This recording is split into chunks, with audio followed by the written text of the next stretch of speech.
Salut la famille, comment vous allez? J'espère que vous allez très bien. Moi, c'est Eric Michael, fan numéro 1 de Chelsea. Actuellement, Chelsea a un très gros problème. Voilà. Et c'est pointant à la 10e place de la Première Ligue. Voilà. Les fans sont découragés et même bouleversés de la place actuelle de Chelsea en Première Ligue. Et avec tous ces recrues-là, Chelsea n'arrive pas à se pointer à la 4e, 3e, 2e ou première place de la Première Ligue. Et certains même accusent que Graham Potter est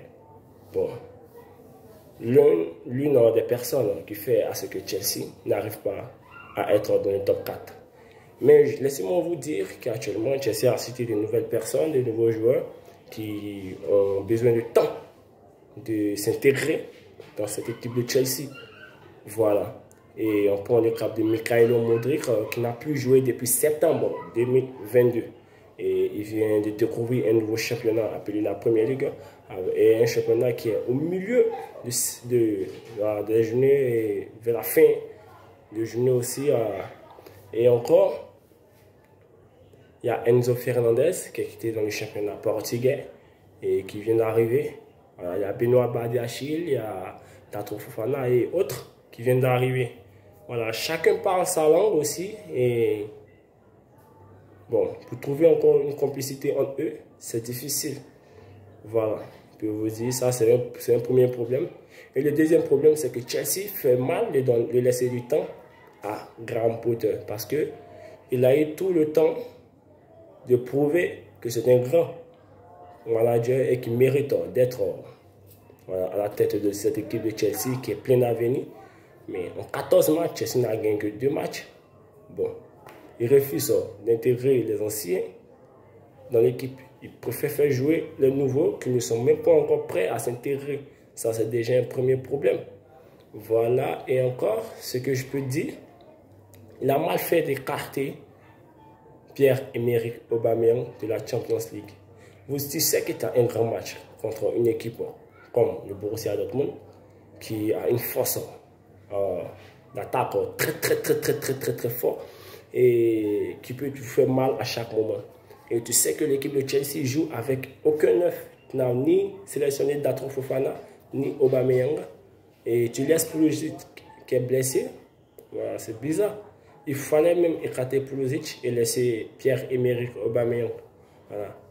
Et encore, Graham Potter, il fait des sorties hasardeuses lors de ses conférences de presse. Il parle, comment je peux comprendre qu'une équipe qui fait une mauvaise prestation, une mauvaise performance dans un match et tu viens devant les journalistes et devant les fans en conférence de presse et tu dis que nous avons bien joué, on a raté beaucoup d'occasions. Mais pourquoi rater ces occasions? L'équipe qui a eu moins d'occasions, on a marqué un seul et vous a battu.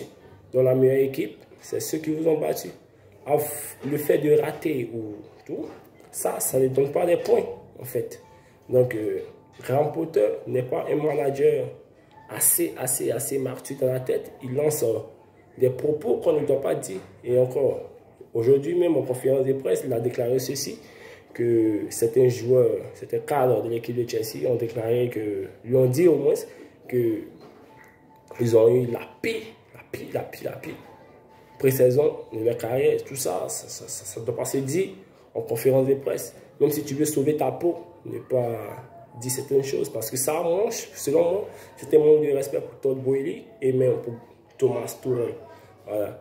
Chelsea s'est pointé à la... Si je ne me trompe pas, il était dans le top 4 quand ils ont limogé Thomas Tuchel.